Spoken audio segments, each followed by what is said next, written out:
job or the quest for money would affect my path. That's why I really talk to you. If you don't have the right information. At the end of it, you need to understand how things are done within the police. There are some key things you need to know before you decide to make a trip. All right, ladies and gentlemen, welcome to the Digidim podcast with Anthony Ochuko. There's the first of its kind. In today's section, we're going to be discussing career growth, development in the Africa community within the GCC region. It's been very, very tough for some Africa nationalities, but today we're going to be discussing how we can move forward from where we are today. And I have a special guest who has experience both home and abroad, who is going to be discussing how we can navigate ourselves to that place that we want to be. And joining me here on this podcast is no other person but Mr. Ogaga. Sir, you are welcome to the podcast. Thank you, Ochuko. It's a privilege to be here to have a discussion like this because of the challenges we all see that some Africans are having. Not all Africans, anyway. Some have decided on their path and they're okay with that. So it's a good one. Let's see. I want to ask, before we move into properly, what should be the expectation of anyone who is actually watching this podcast right now? What should they learn from this podcast at the end of it? At the end of it, you need to understand how things are done within the Middle East. There are some key things you will need to know before you decide to make the trip. You don't just wake up and decide that people are here, maybe you're from Ghana, from any other part of it. You just decide that you're coming. It will be a really tough one for you if you don't have the right information before you embark on the journey. You know, you sent me your profile, and I went through your profile, and I see that you are somebody who has worked in the field of health and safety, becoming a consultant. That's like, you've been in the field for, like, if I'm not mistaken, maybe 20 years, right? And can you just walk us through your background, how you started and how you got to this level of management position? I actually grew up in an HSE home. My father was actually into safety supplies and all those stuff. So, we normally go to these companies as young men. Maybe helping our dad and all that. We always meet the HSE officers, we meet the HSE managers every now and then. I liked it, but I really wanted to be mechanical. That was my dream. You know, every young man, I want to be engineering or a doctor, just like that. So, but over the time, I was like having challenges here and there. I was like, no. I knew I wanted to work in the HSE department. Then a family friend now asked, why don't you do HSE? I said, I know I want to do it. Okay, come over. So I had to take some exams again. In the health and safety. No, just the normal SS exam. And the only school that runs it in the country then was PTI. The Petroleum Training Institute back in Warri, Delta State. Petroleum Training Institute. So took the exam. Passed it. Started the course, the OND, the HND. Now there was one temptation. While I was in the OND, I had an opportunity to get a job. And one thing I know is that if I start working after OND, the test or the quest for money would affect my path. So I turned it down and decided that I must complete the HND before thinking about getting a job, and that helped me. So after the OND, I went all out, finished the HND, and by God's grace, it's like a miracle anyway. I got a job in a drilling rig. That was some years after I finished school. Would you say that you not taking that job as at that time and you trying to continue your education play a major role? Unlike some people, they're like, there is a job in front of me, there is money in front of me. Should I continue my education or should I just jump into and start working? Would you say play a major role? You know? It played a major role because you can cut short your career. Thinking because, of course, you will grow as an OND and all that, but you have limitations. Because before I got the job in the drilling rig, the criteria that was set then, you must have graduated. Now, just imagine I still had the OND. I would not think of doing part-time. You know what it takes. You know it's a struggle. It's a struggle, It's a real battle to go through it, and finally. So I may have been taking off drilling. I may have maybe been construction or somewhere else. And I really want to thank God because this part has been a blessing to me. You know, because it's an international part that you actually the same job anywhere you go in the world. Same There's job. No difference. Wow, that's amazing. How many years did you spend in the rig back in Nigeria before you moved to the Middle East? Wow, 5 years. 5 years. Yeah. Whoa. And that was the minimum they requested. Like minimum requirement before you can move internationally. Minimum you should have before your CV would even be considered. You don't mean it? Yeah. There's a whole lot of training involved during that time. It's not just training. Sometimes it's called a real drill. Sometimes a lot of discipline, a lot of torture. Yeah. Because drilling there is not in the. It's not like you have in the desert. It's straightforward. Yeah, yeah. You understand? But when you have to go sometimes in the jungle, and mosquitoes, reptiles, all manner. There's a whole lot of things. In the rain you're working, in the sun you're working. Whoa. So you work with teams that men that really were ready to go all out. You enjoy it so much, but at the same time the challenges, the terrain. So that kind of tough environment actually gave you like a better view or a clear view of where you are going to. Yeah, internationally. And what made it easier, you have virtually 6, 7, 8, 10 different nationalities. Yeah.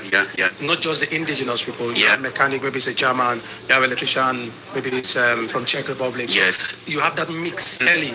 So you understand the international Standard already, yeah. Your manager could be from Romania. Okay. So that flair was there because then you were having just the first rig manager from the country coming in and you're like, wow, that's good. Yeah. So it was a good grooming at that point in time. You had challenges here and there, but you know that you're learning so much. Fast forward to the Middle East. Yeah. How did you get here? I actually left where I was and I was on land. Yeah. And I moved to Jacob. Okay. That's why I started working as a consultant for the client. Yeah. In the drilling rig. There I moved out from there. Then I joined the Middle East. Yeah. We actually took the exams here. Wow. So it was not like they used to have the interviews on the Skypes and all, but the network is so poor that if it goes off, they might not call you again. So we said, no problem, just wait. We'll take the bull by the horn. Okay. We'll pay the price. We'll pay our flight. Just give us a place. If I fail, I fail. If I pass, I pass. So that's how you came. If I lose the money for the flight, I lose it, no problem. That's a whole lot of sacrifice. That's it. Because you don't even know if you're going to get the job or not. I don't care whether I get the job or not. Just get me a place, and I know that I can't come there and fail. But currently, I don't think it's done that way, right? No, it's not done that way. But back in the At day, that time, it was an opening that you just need to take advantage of. What year are we talking about here? 2014. 2014. Yeah. Oh my God, that's like 12 or 12. 11 years. Yeah. So then there was not this much rush here. I first came 2011. I took my NIBOSH then. Yeah. Then I came back again in 2014 to actually come for the interview. Yeah. And it was a tough one anyway. It was a tough one. So you have to read like you. The only thing you know is reading. Yeah. Practice what you read, and you have some tips here and there. Okay, what do you think? What do you think? If questions, so we just ask some questions, and you run through, and even in the plane you're reading. You landed, you're reading. You know, from everything that you've said so far, there's a lot of dedication from your side. There is a lot of hard work from your side. You need to like go through the needles, or how do they say it? Yeah, you need to go. Yeah. Let's go to growth and development. What specific skill do you believe are most valuable for the Africans to develop in order for them to thrive in the GCC region? As long as there are any job opportunities here, that any other nationality can do. If you have the work experience at home, you come and compete. But don't come if you don't have work experience. Okay. That's why they call it expats. Expats. So when you're coming, what are you coming as? You come as a labor. So you're a fresh graduate, you are coming here for what? For what? No skill. No skills. You just have your certificate. You have your certificate. What are you doing here? That's the first question you ask yourself. That's why they call them expats. So what have you been doing that you say you are an expert? That makes you qualified to be an expert. They need your service. My service here. And these are the challenges we're having. You don't just wake up and take the plane, there's a job in the UAE, then they're coming, I'll just try and I'll just apply. Fine, it is good.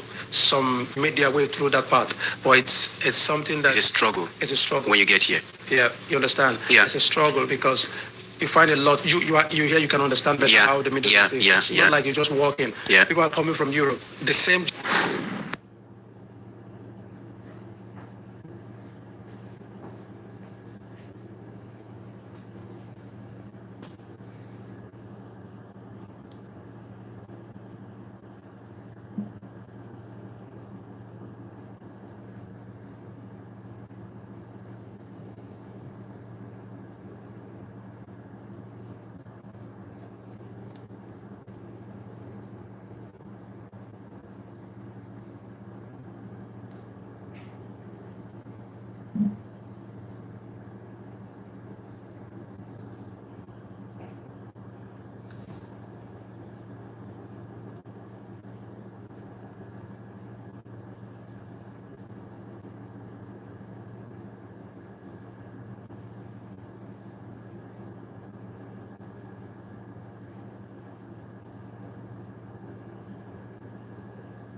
he thinks he told this lawyer about in fact, every of my life secret.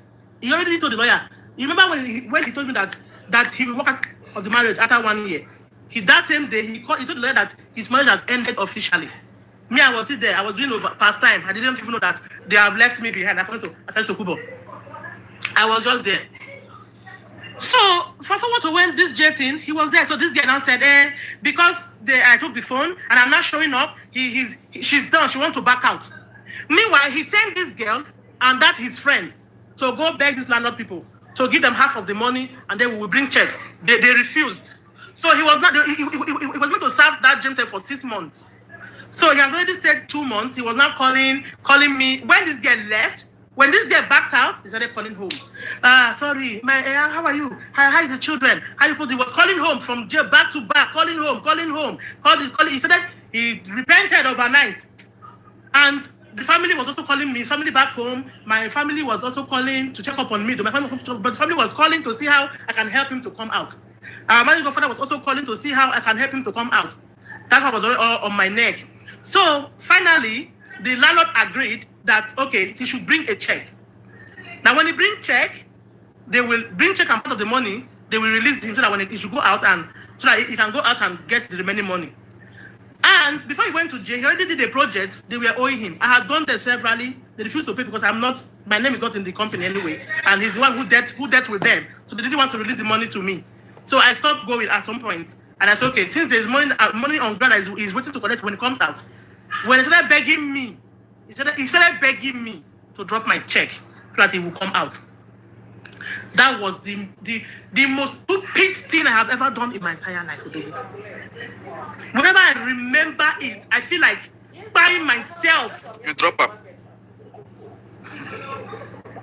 Odogu, I wrote the check. The day I was going to bank, because the estate people said I will start bank, that the bank, even before that time, I was going to see him in jail. Our family friend also brought a bag. He brought one bag. And I said, who wants this bag? He was taking the bag with me. I said, whose bag is this? He said, it's from Cassandra. The things he bought for him. I said, what is it? I opened the bag. I saw busters. I saw coated apple, coated with sugar. Those dry apple, they put with sugar. But this man is not working. He's in one place. So you give him apple coated with sugar. Then he will eat. And I was shocked. So I took the bag from this man. I said, but you know how I feel about this lady. Why didn't you take the bag some other way? I'm not going with you. Why did you have to take the bag today that I'm going with you? I was so angry with him. I took the bag and I locked it in my boot. We saw him and I left. Before I got home, he started calling me that the girl said she wanted the bag. I said, but the bag is for the person in jail, right? Okay, I want to keep, sir. You drop and check, I'll be not give and check. Let me talk, please. But wait first. But you drop first, I'll be no drop. I did. Continue. I did because of my children. But it was the worst mistake of my life. So I seized the bag, and then the lady started disturbing him. Then he called me that the lady said he wanted the bag. I said, I have kept the bag for the person he bought the bag for. I will bring it. Before I know it, in the evening, this man and his wife, who is my friend, the wife was short knicker. They brought the lady to my house to fight me. That was even before the check thing. This lady came home. She was downstairs saying, I know you have bounce check. I will call the police now. You will rot in jail. I have 2 children. I couldn't fight for myself. I couldn't defend myself. This man and the wife came up. Bring the bag. You want too much. I was shocked with the switch. I was so shocked. I said, this is the woman who was even sleeping in my house. Not even up to 1 week. She's from Edo with the man. And the husband is from Agbo with me. I was shocked the way they switched, the way they became best friends with this lady. I was shocked. That day, I called my friend, take me to the hospital because I didn't believe my eyes. She came home, she called police, she wanted me to go to jail. And she came to fight me actually. But I just went to our top roof. I couldn't defend myself, I won't lie to you. I dressed up, I had to go to top roof of my house to hide. I was there looking at them, gallivanting my compound, causing scene, creating scene. I was just there. My heart was like coming out. I called my friend, please take me to the hospital. My friend, she doesn't even have license. I had to risk it. She had to drive me. She risked to drive me to the hospital without her license. We got there. The moment I got there, They checked my blood pressure. They quickly admitted me. They gave me 2 injections to calm my system, but my body was tensed. They gave me 2 injections, one on this side, one on this side, to calm my body down. And meanwhile, before that time, I was already healed. I was not taking medicine again. I was not going to the hospital again. From that February, so the man prayed for me till that around the early July. I was not sick anymore. No, early June. I was not sick anymore. So, fast forward to the police team. I was there lying down on the hospital bed, crying out my life. I got a call from the police. Hello? Are you Kate? I said, yes. Do you know Cassandra? I said, yes. She's my husband's mistress. Because here is an offense to have a side chick. They catch you. They deport 2 of you. So it's my husband's mistress. He said, okay. Do you know Isaac? I said, yes. He's in jail area. I said, yes. He's my husband. He said, okay. What happened? I said, that lady came to my house to fight me. As we speak now, I'm in the hospital. If you want me to come, I don't mind. I will come, but I will come tomorrow when I'm discharged. Police said, Wallah, you in the hospital? I said, yes, I'm in the hospital. He dropped the call, and that was it. I didn't see. It's like police wanted to jail her or to do something to her, and that was how they ran out of the station. They left. That was the end. I didn't see them again. He now abandoned this man in jail. He said he's going back to America. He's just a secure cage, fucking cage. She left. This man was not left alone. I started going to see him. Then school has vacated, so I was going every week with the children. Started begging and that. I took my check to the bank. Yes, sir. You started going to see him? I have a friend. The family were calling me. I'm the only person. All the friends he moved on their back. I was the only person remaining with the children. What would I tell my kids? I was just being, I don't know. I think I wouldn't blame anything. I would blame myself for not, I don't know. I don't even know what to say. I didn't do enough. But I was still going there. The day I took that check to go and sign, I woke up in the morning. My left leg was paralyzed. I couldn't walk. I didn't know that all of that was a sign. I lift that one leg. I went to the bank. I signed my signature. The bank said that your signature is not matching. They cannot approve. They said, oh, one condition, I have to change my signature. I changed my signature. I also paid money for the bank to stamp the check. The bank stamped the check, and I gave the check. The landlord said that he has sent that lady before. They refused because they don't know her. But when I came, I said I'm his wife with my children, and I did it because he had post-dated checks that was with me for the company he worked for. So I thought, okay, when at least let him come out, even if he's not marrying me again. And I didn't even see us separating, but I wasn't even thinking to that side. You know, I don't know what. Yes. You gave the check. So, yes. Sorry. And you gave the check. I won't clap for you. I don't say you don't pass. I just won't clap for other people when they listen to your story. Make them they learn. Yes. Continue, my sister. I don't mind telling the story anywhere. I want women to learn. I want women to learn from my story. I want women to learn from me. Then I gave the check to the landlord. The next day, they dropped the case. He came out. That day he came out. I went in the morning. I was going from police to police because he had other little cases for traffic violation. Yeah. I sold some of my jewelry, my gold that I bought here. I paid, we brought money, we cleared every mess. And then he came out. He came out, we were in the car. We sat at the back of the car. He was trying to stretch his hand. I said, get your hands off me. Yeah. I was not really, I was angry. We got home that night. I said, I have something to discuss with you. After he has eaten, he has rested, he said, I will answer what I can answer. The one I cannot answer, I will not answer. His temper was very high. So I said, okay, maybe because he just came out from jail, let me allow him to rest. The next morning, we were meant to go to church on Friday. I went to him in the room. I said, Osage, what did I do to you? Why did you do this to me? 12 years of hard labor with you. I did not marry you with a dime. You had nothing. We started our life from the scratch. From humble beginning. Why did you betray me like this? Who is Cassandra? Why? He went. I won't lie to you. I didn't ask him with a very quiet tone. I was angry. All the bitch, the girl called me. I'm not sure I called him the same name. Because the girl, my name in her mouth was bitch. Insecure fucking bitch. So I asked, and then he said, are you mad? Are you asking me stupid question? Are you asking me stupid question? If you don't take time, when I'm on bed expecting photos. Start expecting photos of me and her dating. When we are out, when we are going on date. I was shocked. This is a man I married as a pastor. I was shocked to my bone marrow. I didn't believe my eyes. That was when I moved into my children's room.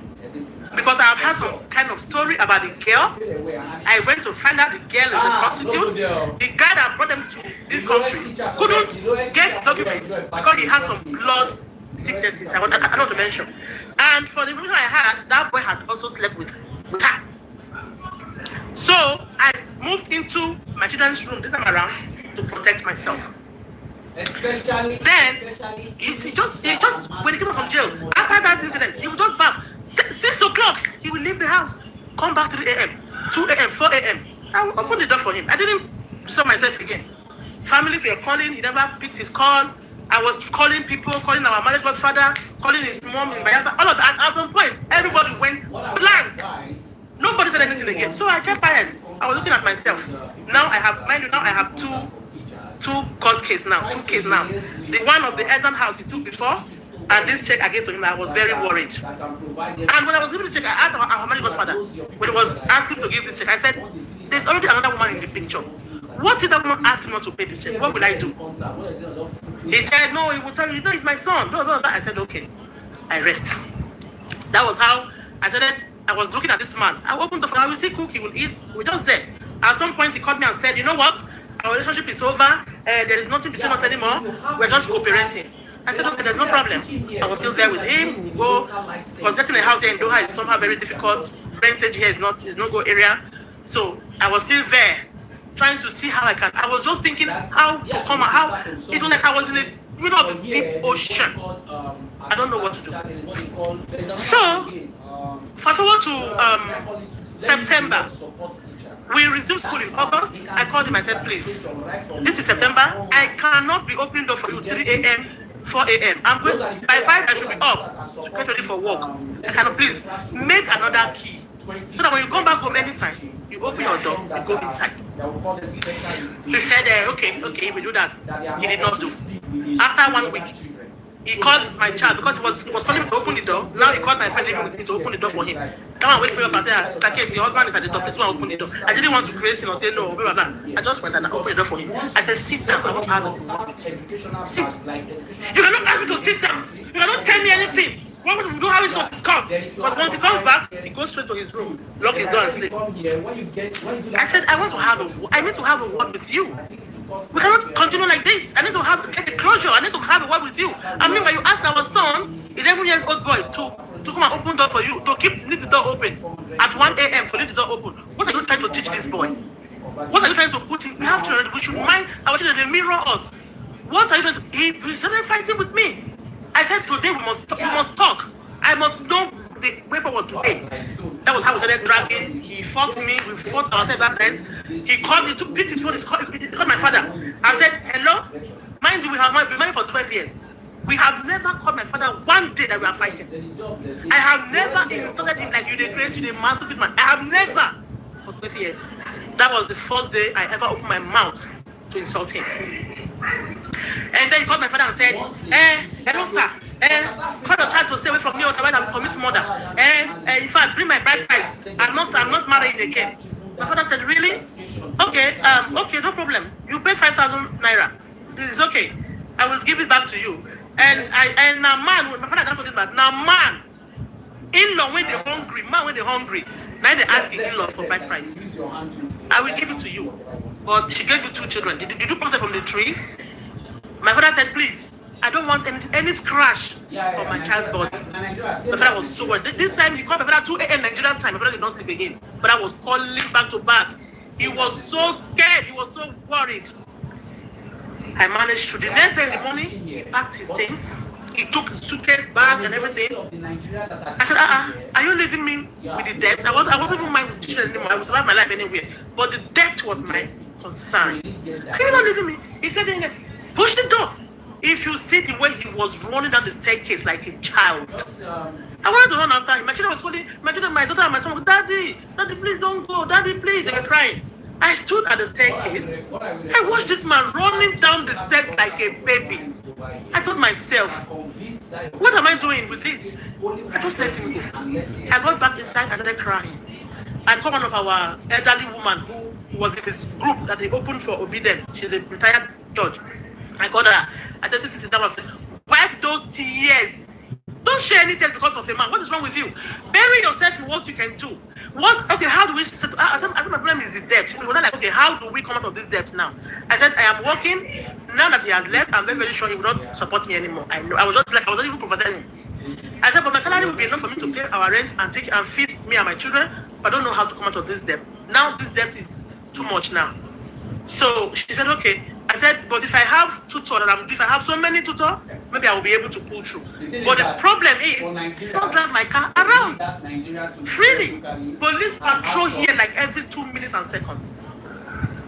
So she said, okay, she prayed with me. I was devastated. I was just there thinking. I picked up my life. He wasn't supporting us. When he left, he only gave us 500 riyal one time for feeding. No support, nothing. And when he was in jail, I took my son for entrance exam. I got him a school here. So because of that, the teacher of the exam, I got a man who helped me tutor him math, because I'm not a math person. So I got one man who helped me tutor him for math, and I was going the man. So in October, I called him. I said, please, you need to support me to feed these children this month. I said, because I want to pay that man that I'm owing that tutored our child to get this admission. I need you to at least support us with feeding for this month so I can pay the man. He came inside the house that day and said, my money will never touch your hand. My money will never touch your hand. I was okay, your money will not touch my hand. How will I feed your children? I have 2 children. How would I feed them? He said I should write the list of what I need. I said no. If you are giving me 1,000 riyal, 500, even if you just give me, I will plan the whole month with it. When you buy me rice, you buy me oil, what will I use to cook the food? Give me anything you want to give me, give me. He said I should give him the children. I said, okay, fine, no problem. You take the boy. He's already almost 12 years. You take the boy. Leave this small 6 years old with me. I can manage to stumble and whatever, to see how I will survive. I can even live her with my friends that I trust, that are living around my area there. She will be feeding from their house. Leave this 6 years old. He said no, that he's taking both of them. I don't even know where you live. Since he packed out of my house, I don't know where he's staying. This is why I said you should take my son. My son has a phone. He's 12 years. He can call me if he's having any issue, you know. I said, no, I cannot leave this girl too. If that be the case, you want to take the boy alone, you go. And they're fighting me, drag me. If you see our sitting room, he destroyed every damn thing that's in the room that day. We were dragging with the children. You know, he's a man, he's younger than me. Pushed me, he took the children, went downstairs and ran after him. So he pushed the children in the car and he used the key to lock the car. When he wants to start the car, I will sit on the bonnet of the car. When he comes down to test me, I will run down again. We were doing like that. I was shouting kidnapper. Neighbors came around, people came, and he refused to leave these children. And I called police because they were doing all of that. They were always harassing me. Kids, make I understand. A pastor, you might have been a terrorist. I don't know. I don't know. Now they make marriage look like war. Honestly. And then I had to call the police myself because now I needed help. They were always coming to harass me. They would come to my house, they would harass me because they know that I cannot call police. So at this point, I made up my mind. I said, okay, it is jail, I will go to jail. But I will go with my children or with my daughter. I called police. Police came with 5 different vehicles. They came, they went upstairs, they came with the camera, they took video of everything.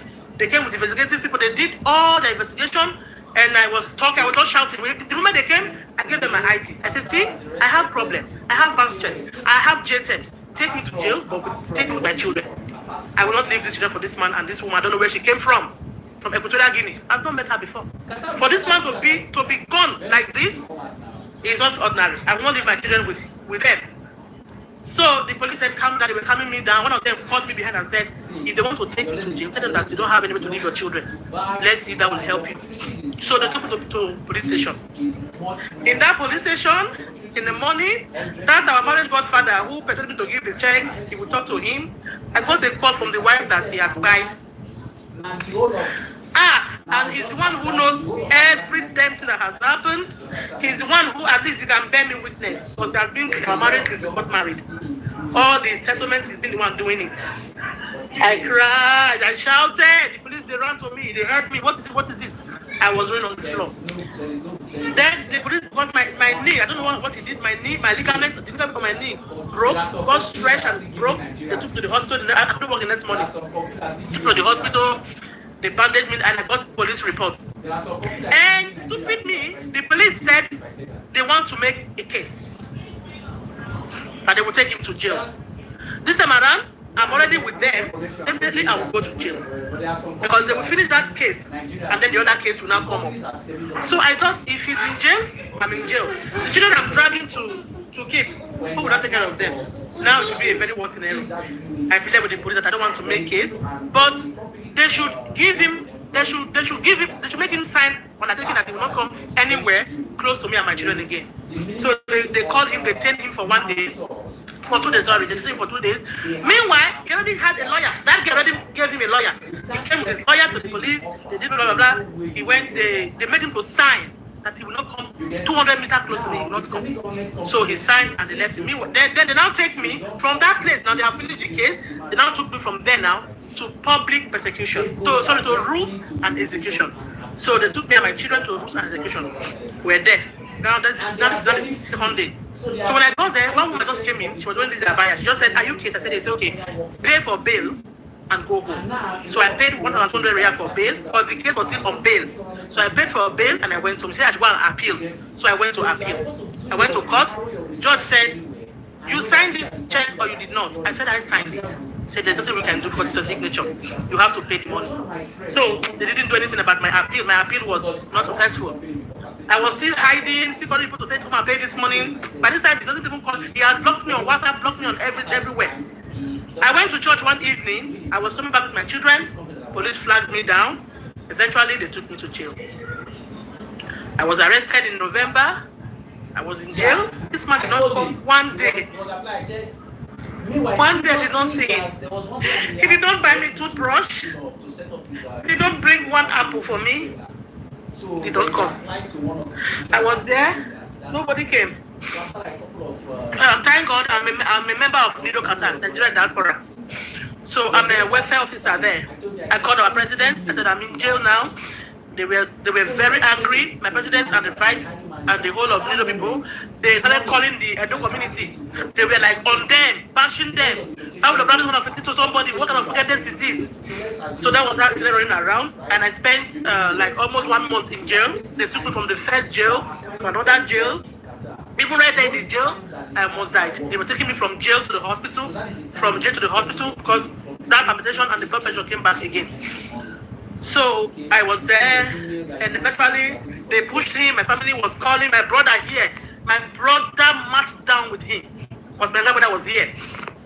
Because back to back, my church, the pastor, everybody was on him. He later paid that one. No, the house we stayed, the check got finished, and we had extra 2 months to marriage, and we moved out because they gave us eviction eventually, and they charged us for the painting, for the renovation, and everything. Those ones were now civil case. He paid for the checks. Finally, people intervened, they gave money, and I came out. Came out December 13th. So when I came out, I went to my children, I went home. I came out December 13th. When I was in jail, when I went to check, I called the captain, I want to call out to check my system. They saw that check I gave to him to come out from jail has already gone to the police. They have opened a case for me. So when I came out, December 24, those people charged me to court. I called him. I said, "I'm going to court. This check I gave you to come out from jail, I'm going to court. Are you coming with me?" He said, "Don't go. What are you going to do in court? Is it not their money? When we give them the money, everything will be off." I said, "No, that was the mistake I made for the first one. Was why everything got to this point." I went to court December 24. Before I went there, I went to typing center. I wrote in English. They put in Arabic. I told them that I'm not the offender. I helped somebody as a guarantor, and he's my husband. We've been married for 12 years. I have 2 kids for him. I mentioned my health situation and everything. That I'm not the offender. They should please, I dropped his ID number, his phone number, and everything. But they should please help me talk to him to pay the money. So I gave the paper to judge. When they called me up, I came up. I was standing alone. That was the first time in my life of standing before a judge in a court. I went there. And they said, the judge asked me, So this is. did you sign the check? I said, yes, I did. But he didn't want to hear but. So when they were saying I should, so I handed the paper to them. So I guess they went to read it. They have read everything, and they saw the whole thing. So when the judgment came on the 2nd of January, the judgment was that I must pay that money, and I have 3 months jail terms. If I did not pay that money, I'll go to jail for 3 months. Immediately, they already put arrest warrant on me, travel ban again, and block. So I was blocked and everything. So I was devastated. I called him.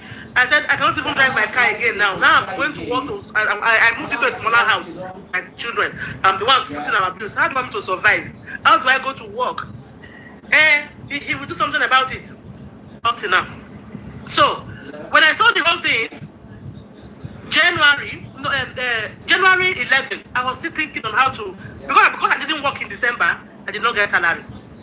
1 grain of rice, he didn't buy for his children for Christmas. He didn't buy clothes, nothing. He didn't even pay money for them to feed. I borrowed money from friends that December to survive, to pay my rent and all of that. So January, I went back to work after the Christmas holiday. I was, January 11, I was not looking for, meanwhile, I'm under his sponsorship. Because he brought me, so my visa is under him. He has refused to renew my documents. Since October, he refused to, my document has expired. My workplace, because I told them everything I was going through, they knew, and at least when I went to jail, now they know everything. So they left me to be working. They didn't stop.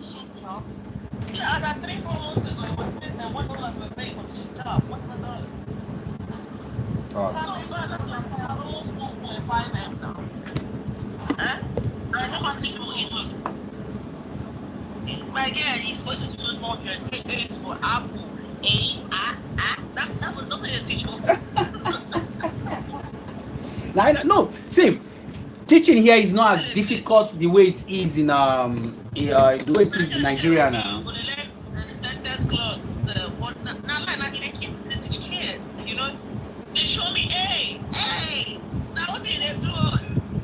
So teaching is not as deep. See, if you don't teach for Nigeria, you know how stressful it is. By the time you come here, you go like, you are even playing, you know, you are resting, because here they have a lot of facility to help even to do the teaching. You get me? The facilities are there. The facilities are there, and you don't need to crack your head. My friend's wife, who is an assistant teacher, who is helping these specialist children, when she was like, I was telling my kids, I was doing multiplication something for them. She was telling me, say, this is not how they teach them. This one is Nigeria pattern you are using. There is a way that they teach them that they memorize it. Not my children, they were just looking at me. What is daddy teaching me? So there are other way that they use in teaching them, very different from the way we teach in back home in Nigeria. So it kind of really like soft life, everything.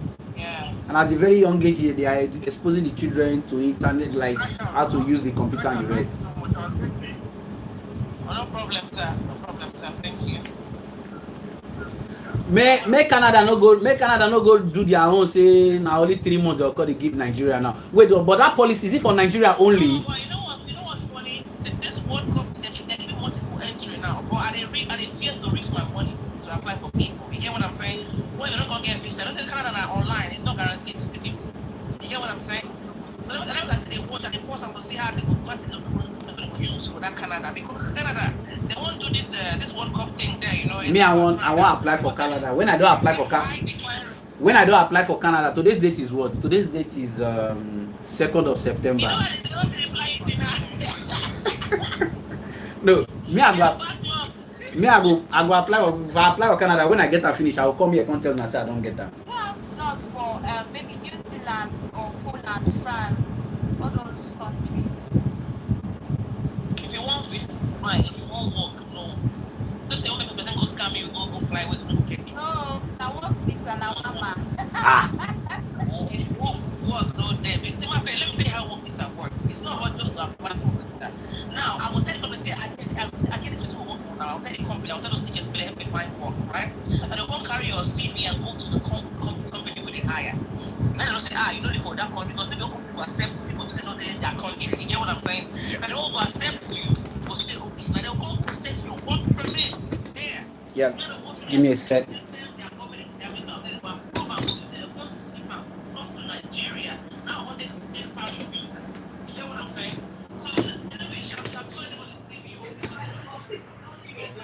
He was in the morgue. I cried my life. I didn't know what to do. When we went to family, after the court sent us to family rehabilitation